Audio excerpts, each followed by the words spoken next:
Hello. Hello, hello. Welcome, everyone. Today we're here with Sarah Shewey, the founder of Happily, which is what's the best way to describe your company? What's the tagline?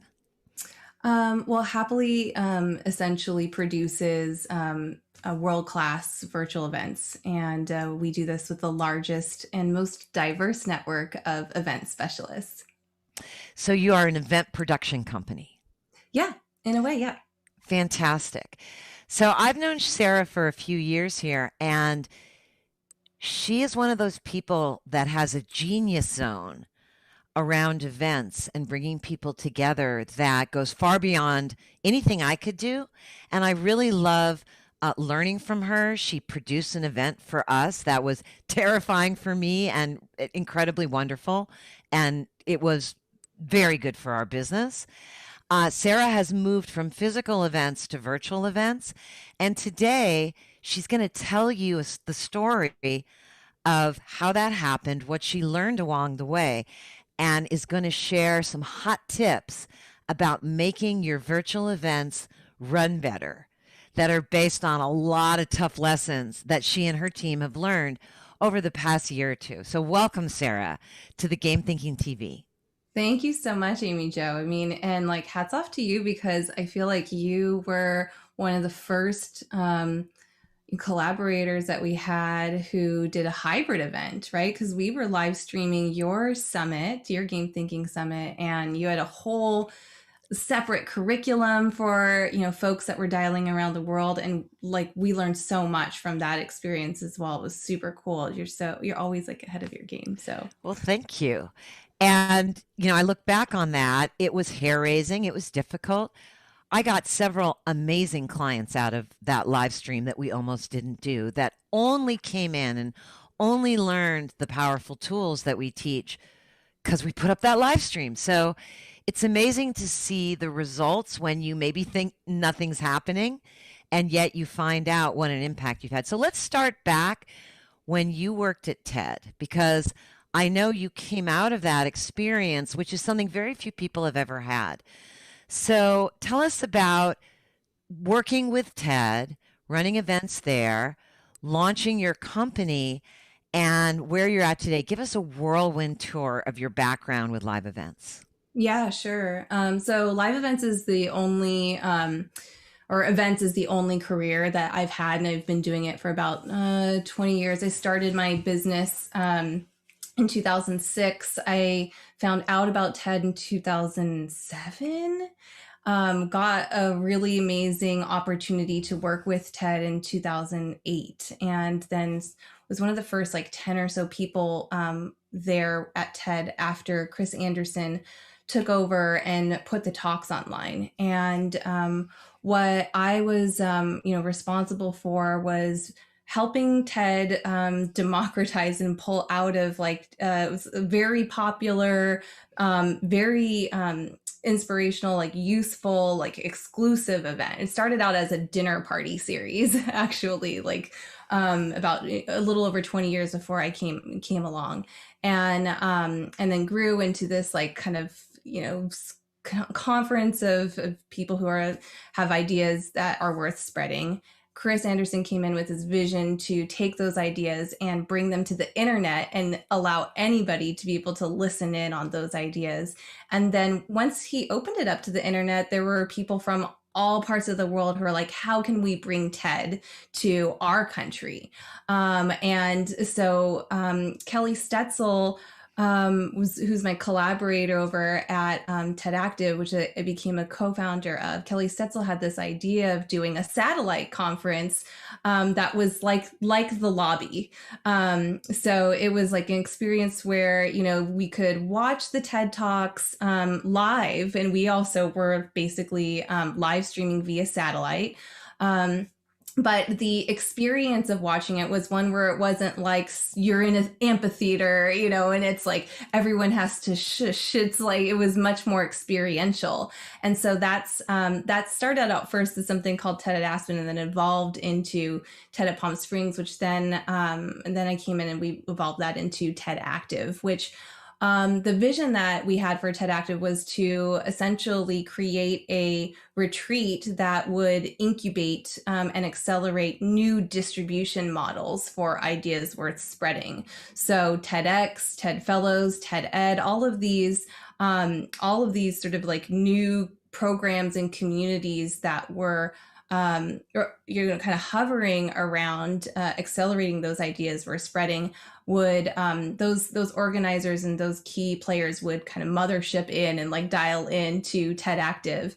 In the early days when TED was building its like TEDx program, you had to actually come to a TED Active and experience an actual TED event before you could have a TEDx event that was like over 100 people or something like that. So we've actually been doing this notion of like a hub and spoke hybrid model for quite a while now, and have learned a lot. And if you think about the way that we did things at TED and still do, it's still, this model still stays today. You use the TED conference as like your very fancy recording stage, right? And like it's almost like everyone's backstage for an entire week. But of course, there's events and parties and all these things that are happening in that main conference. And then you have these local satellite conferences, these TEDx's that take the live stream from that main TED and they're watching it. But that live stream, you can also buy a subscription and just watch that live, as well without having to go to an actual event. So that was that experience of working with TED and with the people and the minds of all of the attendees and all of the people who were organizers and community organizers was so exciting and fulfilling. And I think, for me, I was always interested in, I actually used to like make pocket money as a teenager, like building websites, but then actually like seeing these web products start to develop in like the mid 2000s, I got really like the itch to build my own product. And that's how I jumped from TED to building Happily, which the reason why I'm like, in a way, it's a production company is we have our own proprietary technology that allows us to sort of intake and allows any independent person to build a profile on our site. This is how we have the largest network, is we've got over 50,000 people that are within our system. And then we just created layers to make it really easy and very fast to match up like the perfect team of specialists that you'll need for your type of event. Because every event is different. Even if you have if you're just the same organization, you are always trying to do things a little bit differently, or maybe you're focusing on different niches or industries or verticals.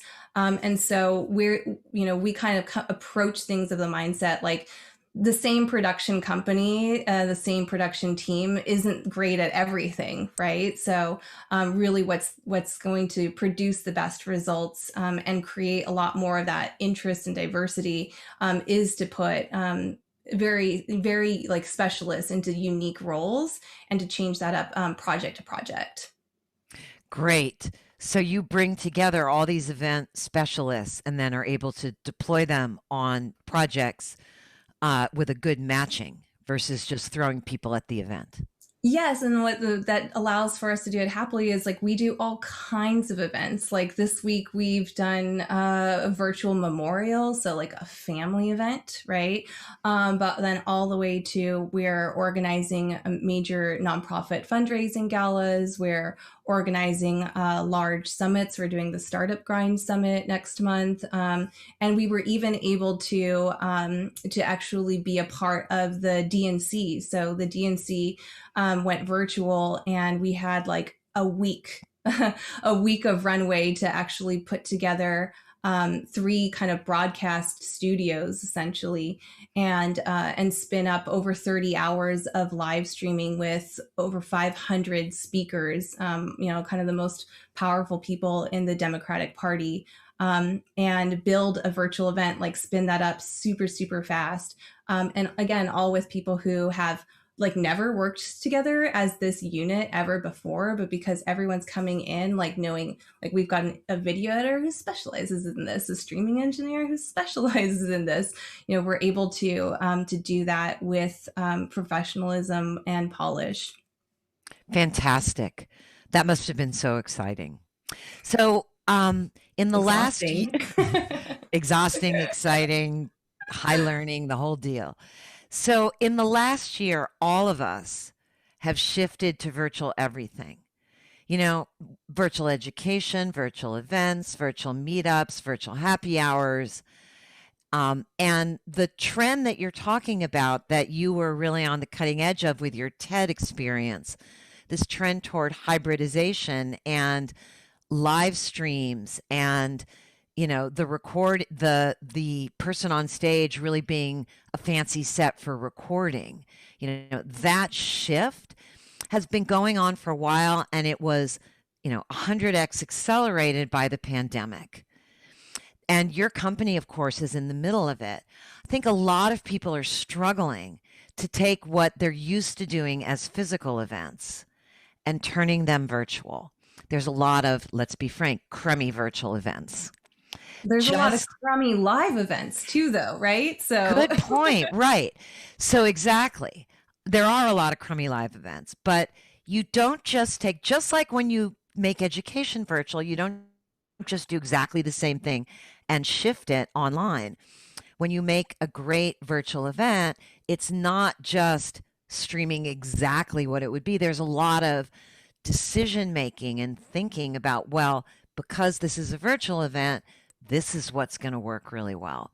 Can you share a few things that you've learned, maybe some painful lessons from the DNC, from all of your experience about, okay, if you were going to give advice to somebody, what would you tell them about how to make your virtual event really sing that maybe isn't so obvious if you're used to doing physical events? Yeah, I mean, I think the first place that I start when I'm building our virtual events is to actually write a script. And this is like very different, I think, than anything that you would do in a live environment. So I have a film and television background from USC. And so when we changed into virtual, I thought, we all start by pressing play, right? And so when we're in a 2D environment, we've got 30 minutes, an hour, or however long, you want to do this live stream for. So really scripting out like what's going to happen. What are all those different moments that we can we're on the internet as well. So it's a little bit different than TV where you might have more time to like develop tension and, have character development and stuff. But we're on the internet, so we want memes, right? Like we really respond to things that are quick and fast. So after writing out that script, I'll actually chunk that into like little memes. And so stories into little memes. What do you mean by meme in this context? Well, it could be a meme, it could be a call to action, but a visual. I guess with us we can do visual and audio, but essentially like a visual cue that can be like a quick few second snapshot of a portrait of what that scene is all about. So I got actually married online. So the pandemic also canceled my wedding, right? Yeah. So I had a cyber wedding, and actually at the end of the cyber wedding, because I did this, built the event around this format. Afterwards, I was able to make tiny little giffies of every single scene of us like bowing to our Asian families, and like at the end of getting married, of us in doing our first dance moment. So whenever you go to an event, honestly, you only remember a few. You're looking for those unique moments, those transformational moments, and we have more tools available to us, and it's also less curated or directed.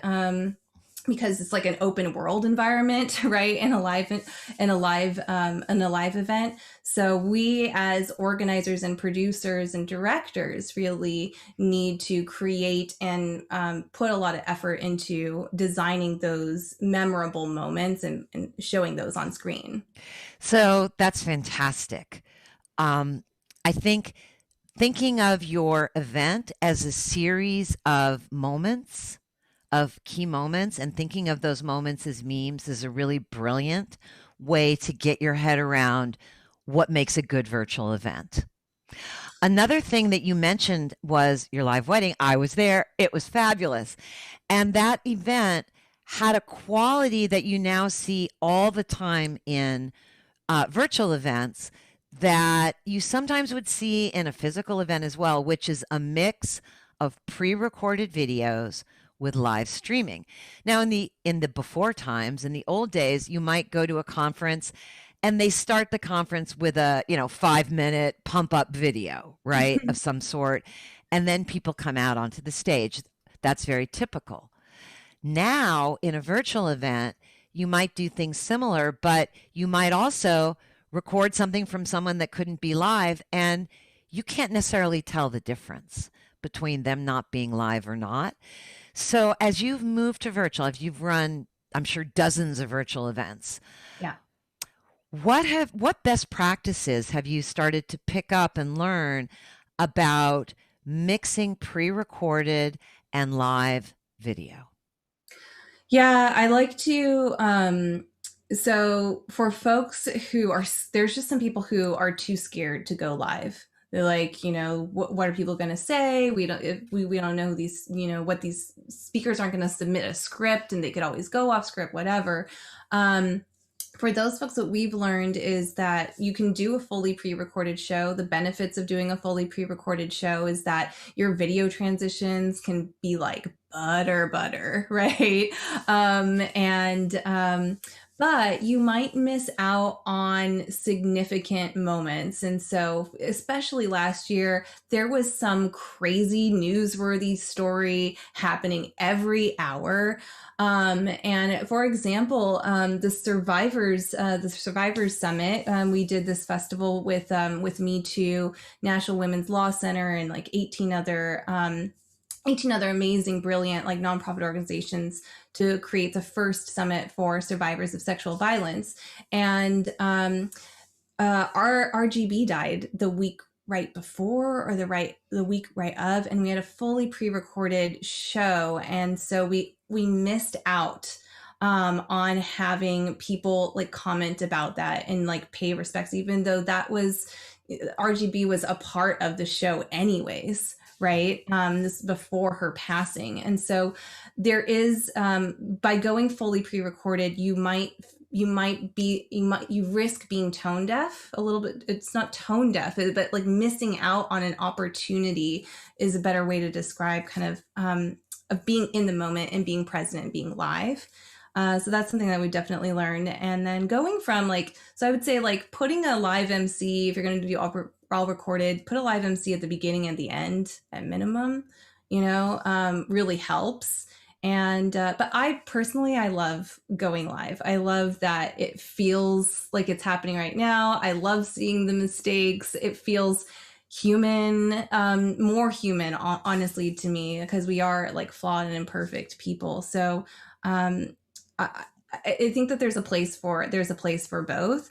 Embracing and leaning into and having that mindset, I think, has been something. In the beginning I would get like really just like, oh God, like I would see and feel every mistake. But over time I realized that those are the times when we all laugh, right? And those are the times when we actually feel like, oh, these speakers that are being broadcast on television, essentially, to me, are just like me, and it feels really great and feels more like you have a community happening when you are live. That is a fantastic tip. Now, one of the things people struggle the most with virtual events is the networking part of it. A lot of events, like you mentioned the lobby, which is all networking. A lot of events are People go because of the other people there. They want to get together with the other people there. I've participated in a number of virtual networking things that were very clunky and didn't feel like they worked well, but I know there's a tremendous amount of innovation going on in that space. What have you seen work really well for getting people to meet each other and spark those connections? And also, have you seen anything really fall flat and just go, because that's always instructive and interesting as well. Yeah. So yeah, I think like, and actually like when I was like designing TED Active, I designed things according to, I designed things according to the Fibonacci sequence and put like interactions based on like 1-to-1, three. What does it look like? What are the activities we can do for 3 people at a time, 5 people at a time, etc. And so there's different platforms that work well, just as there are different activities and experiences that work well for networking based on the number of participants. And it's both tech as well as program. You have to have the two of those things. And if you can add talent, or like a host or an MC or people who are performative in their profession to that mix, you're going to accelerate the quality of your experience exponentially. So I think a lot of people have in the beginning of the pandemic spent a lot of time trying to find the technology, and there are lots of good platforms that are out there that allow for this one-on-one networking that's better than Zoom. Sometimes Zoom is like a little, falls flat because there's all like you just can't like easily fluidly move through rooms and things like that, which I think they've kind of fixed, but there's issues, right? Especially if you've designed a type of activity or program for a number of people. But what I see is people would buy this tech and then not develop programming that was modified to how the technology works, and also didn't put the human connection and the experience first in the design of that. So Icebreaker is a technology that I think is really interesting, where the tech is really solid, but what they introduced early on was these question prompts. So what happens with Icebreaker is you can like meet people one-on-one and like kind of this like one-on-one speed networking thing, but they made it so that you can just see cards and move that conversation along, because when you're doing one-on-one networking, it's all about having the conversation. So they thought about the programming, right, and put that actually, and even on the screen, the way they designed it is like half of a conversation and half of the video space. It's not 2 giant video spaces. So I think that these are things that I've been seeing a lot more. And then we have something called happily hours, where we like do this all just about networking and engagement and experiencing kind of a once in a lifetime, moment together. And we bring in talent, and we actually help talent who's also new, right? Like to this virtual space, think about how can they take their performance and make it interactive and make it engaging. Coaching them through, like, it's best when you introduce yourself, assume nobody knows who you are, and then create a space for everybody else as well, to join in and introduce themselves, right, in some way or another. So there's things like that, I think, which, again, like more creativity around the programming is required for anybody who is struggling with having networking experiences work. It's essentially, it might not be your tech, or whatever it is, wherever tech fails you, you can solve that, with your program. I think this is really where your background in film and television is shining through, the way you think about events as an experience, and a designed experience, a programmed experience, then slotting interactivity into it. I think a lot of people don't really understand how to design or program an experience that has an emotional arc to it, a beginning, a middle, and an end. And then how to make that interactive is its own special kind of magic. And listening to you, I really hear, talk about scripting the whole thing. You talk about designing the scenes, the beginning scenes. Now this person's on stage. That's a kind of a scene. I think that I'd like to surface a little bit more of your thinking around that and maybe have some specific tips for people that aren't as experienced. Maybe they didn't go to USC, right? But they want to start thinking this way about events and about structuring them into scenes. So you gave us this great idea of thinking of your scenes as a meme, of scripting it out. One thing that I do consciously that I'd love to hear your thoughts on and then riff on that is the narrative idea of callbacks. So callbacks are, if you've ever heard a comedian do their set and you realize that right at the end, the comedian referred to the thing they opened the set with, they close the set, it feels amazing. That's a callback. It helps the whole thing have an arc to it. It helps it feel structured. And to write a script with callbacks, you have to really know where you're going, right? You really have to script out the whole thing. Yeah. So one of the small things that I teach and that I practice in any event, including like a 1-hour event, is script it out, but then put callbacks at the beginning and end. And then write the stuff in between so that your audience gets that yes feeling at the end. It makes them feel really smart. So that was one thing I picked up from, film and television background, from scripting. Is that something you do with callbacks? And what other, from your background, just from your brilliant mind, what other tips could you give us for how to think about elevating your event just from a bunch of people talking to an emotional experience? Mm-hmm. Yeah. Well, I think that also something, so we talked a little bit about the sort of like the opening sequences, like everyone is, if you think about everybody as a character, everybody needs to be revealed in some way, right? Set the location, set the scene. That's your job of sort of setting that environment.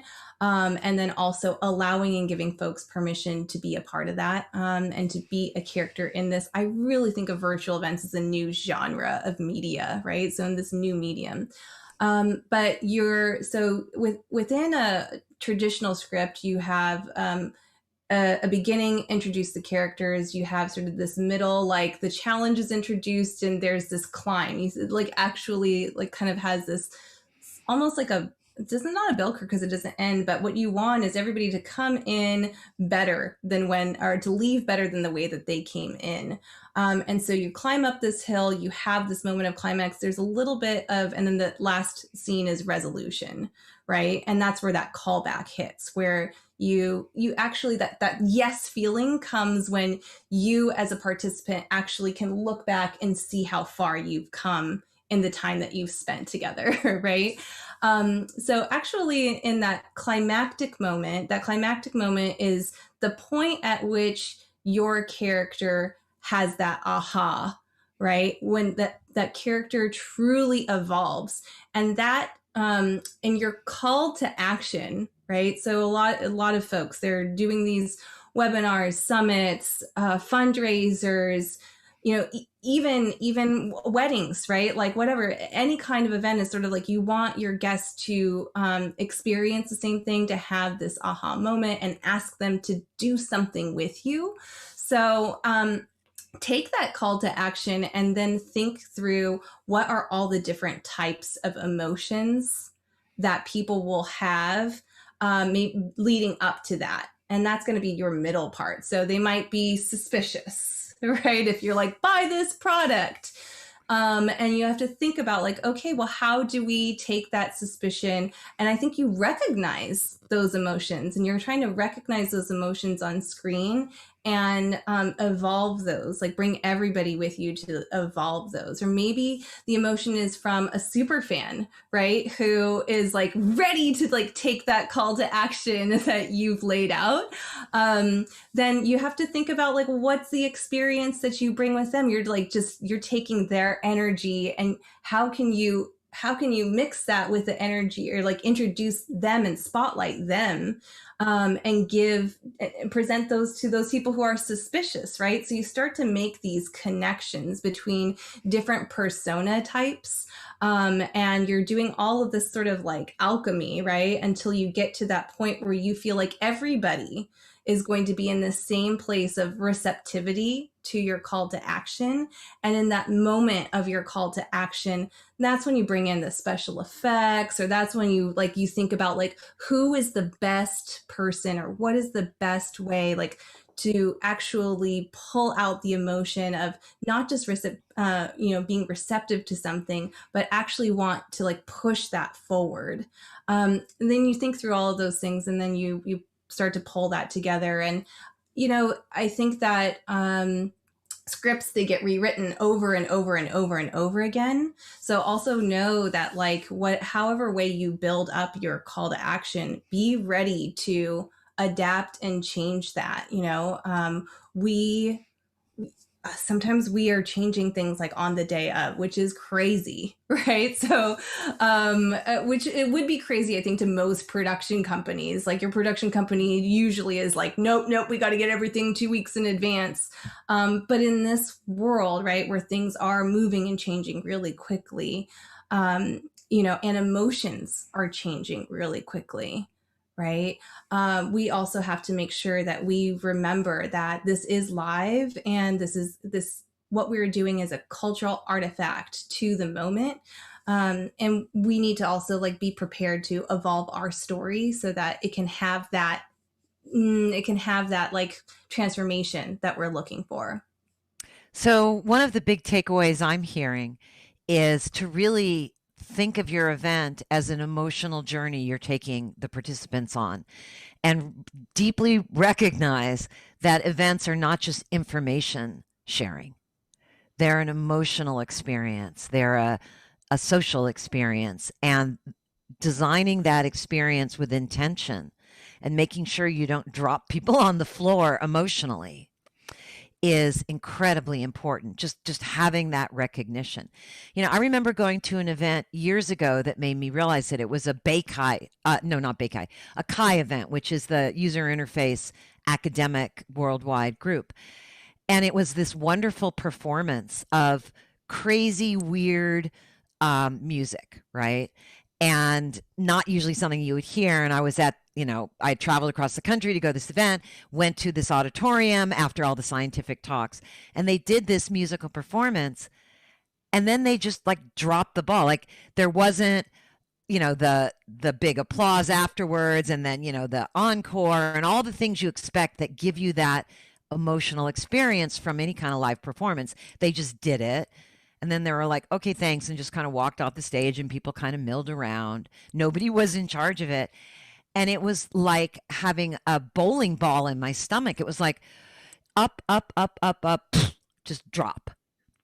Yeah. And And that's so like I think realizing, yeah, go ahead. But I think as event producers, a lot of people don't realize that they're creating an arc, whether they intend to or not. Yeah, and that's where that third act of resolution, right? And like where I said, it's like we want to look back. We want that callback and to see how we've changed, or how we like, can you believe that just happened? Even just acknowledging like that was an amazing moment just helps to solidify and actually, like Amy just said, not drop the ball, but actually help that call to action moment land with those folks to actually, now they do have to take the action. They have to go do another click, let's say, or sign up for something, right? So yeah, like actually like then thinking about, well, how do we recognize how we've transformed? And it's so powerful when you can, the more interactivity I think that you can involve, the more that you can let other people tell their stories. This is like the user generated content idea, right? Like I am always measuring like how good or how genius like in a show or an event can be now, like on a virtual show, by how many people are co-creating within that show. Interaction isn't it's for me, the ROI, your ROI is going to get so much higher when people are doing something, when they're also getting up on stage, right? Than if they're just chatting or if they're just watching, right? So, also designing in those spaces for people to be actually showing others, how they've evolved and how they've changed. Really helps make a big difference in the experience being something that's shared, right?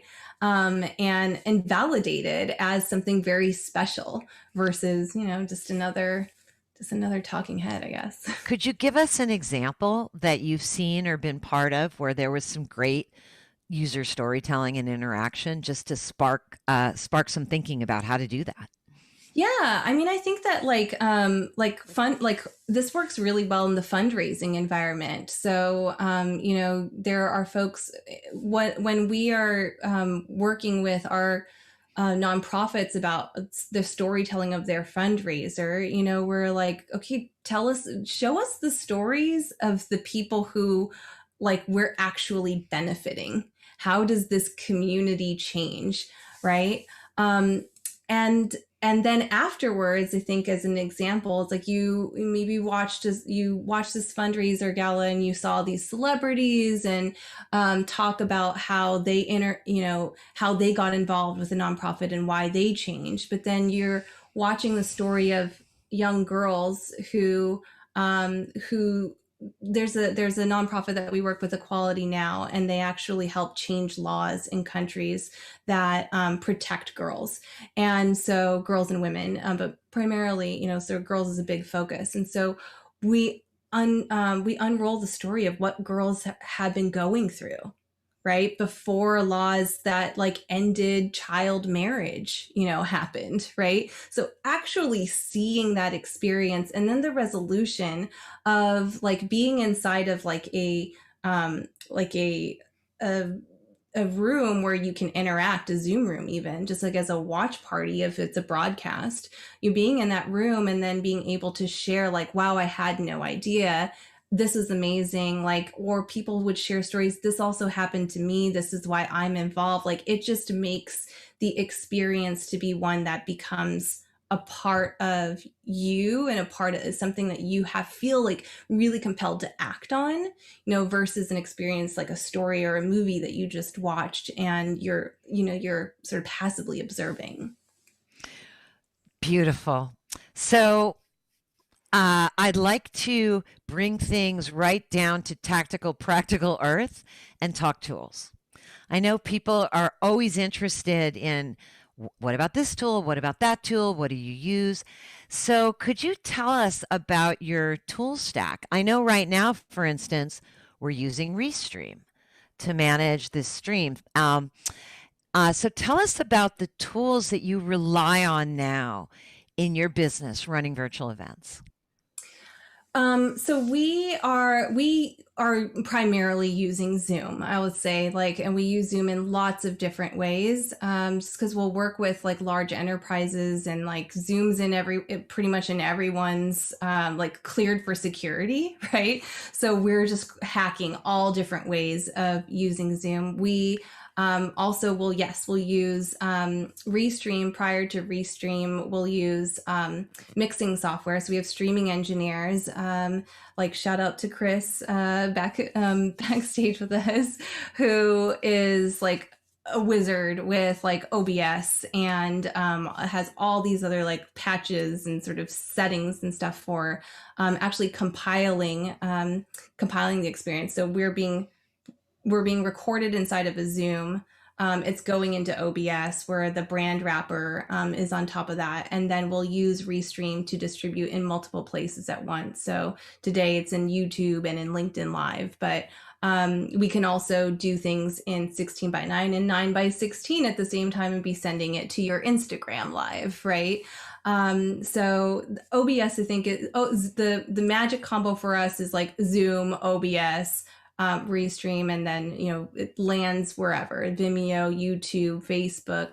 We'll oftentimes then take that Vimeo player, let's say, and embed it into a custom microsite that we'll build. So So you have kind of this very custom event experience where there's like a live broadcast.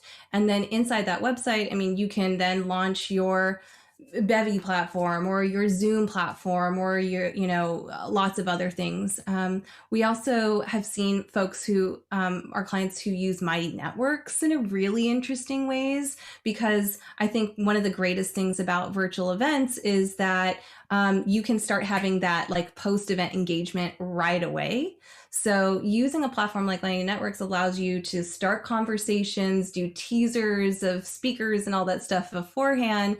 You can launch into your microsite or from your Zoom from that platform, and then come back and then have those conversations back into your network again. So these are, I think, the tools that we're mainly using. We're like, we can't like mess around too often with tools that haven't proven themselves yet.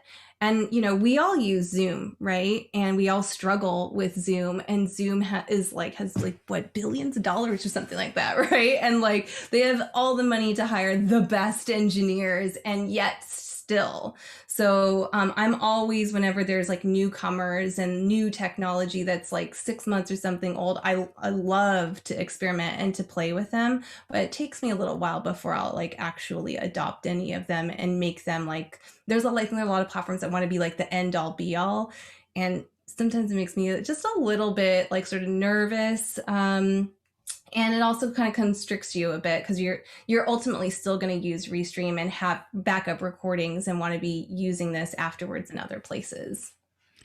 So a theme that you're really touching on, and we've touched on throughout this session, is mixing asynchronous and synchronous.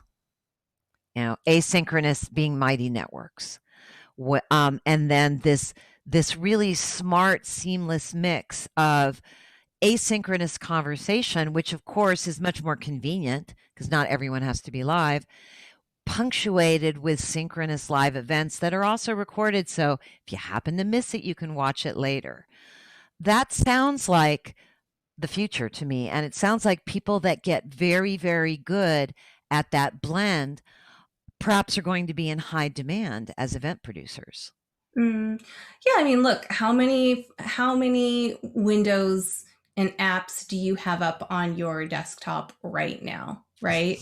Like this is just how we operate. We're doing something else over here and something else over here, so this is all the more reason why your broadcasts like need to elevate to that cinematic quality where it captures your attention, right? And your networking experiences also need to instantly start inviting people to come in and be seen, be visible, take an action inside of a room. That's what makes things an event, right? So and I think that like people, one of the things that I love about the virtual event medium and thinking about things virtual first and thinking about things video first, let's say, is now we can take our footage, we can then, we can have, there's widgets that we use for, we're doing live captioning, and we can be translating in 50 languages at one time, while things are going on. And so this is fantastic. Like the ability, I really think that like learning and knowledge, I'm just a big person about like learning and knowledge should be free and accessible to as many people as possible. And we can do that now by having things go on the internet first and be translated in multiple languages, which we just can't do in the same way, of course, if we're live. I love that suggestion to think virtual first rather than we'd love it to be physical, let's shove it into virtual. Think virtual first. That's just a great suggestion. Now, on a more personal note, we've been talking a lot about how the pandemic disrupted our lives. It completely changed your business. And it also sparked a move. When we met, you were in California, bopping between San Francisco and Los Angeles. You now live in Taiwan. Tell us about that move and how it happened and what it's been like. Amazingly, your business runs almost exactly the same. Yeah, we were about a year or two ago. My now husband and I were in Asia visiting family, and we were in Korea and we were in China, and I was like outside. I was in Shenzhen and like in a place like kind of outside of Shenzhen, and I was in the mall that was like better than any mall in America by far. And I like had this moment where I was like, oh, America really lacks a middle class. And it was at that moment that I thought it might be interesting to see what it would be to live like, what it would be like to live in Asia. My husband is Chinese, and I was like, "What do you think about maybe after we, get married, that we think about, moving and living in another country?" And he was open to that, and and we were excited about that. And I think I was always nervous about how am I going to be able to move? How can I move? My whole business and everything to Asia. But the pandemic really opened up this window for us to be able to do that. Now it's like not so. Before it would have been weird, right, to say like I'm in Taiwan right now, and I think people would have not wanted to do as much business maybe with. At least that was my fear. But now everybody gets it. It's like totally remote. And it's been amazing to be in Taiwan. And Taiwan has also managed coronavirus very well. There's only been 7 deaths in a country of 25 million people. Things are, pretty much normal. We can go and eat out. Everyone, the way that they got there is like everyone just instantly wore masks. They've been very careful. Everyone's very careful and considerate of each other in that way. So it's been a pleasure to be here. It's really exciting time for us. It's really amazing how something so devastating, the pandemic, quarantine, stay-at-home orders, actually opened up huge opportunities for you to Yeah, be, there's and for many, I mean, there's for a silver every lining in it, right? Yeah, I mean, look, there's definitely been, we've had people who have passed in our family and friends, and there's been devastation about not being able to gather in person. And it is just incredibly difficult times.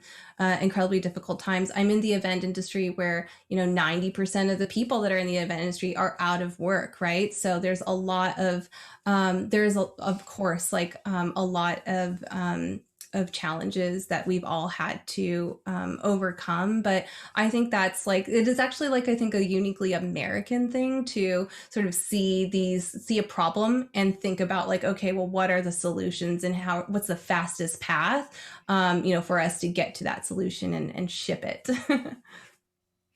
Exactly. So it's a brave new world in events, and you are leading the way. I think the fact that your business is thriving when 90% of the people in your industry are out of work is a real testament to your agility and your vision. Thank So you.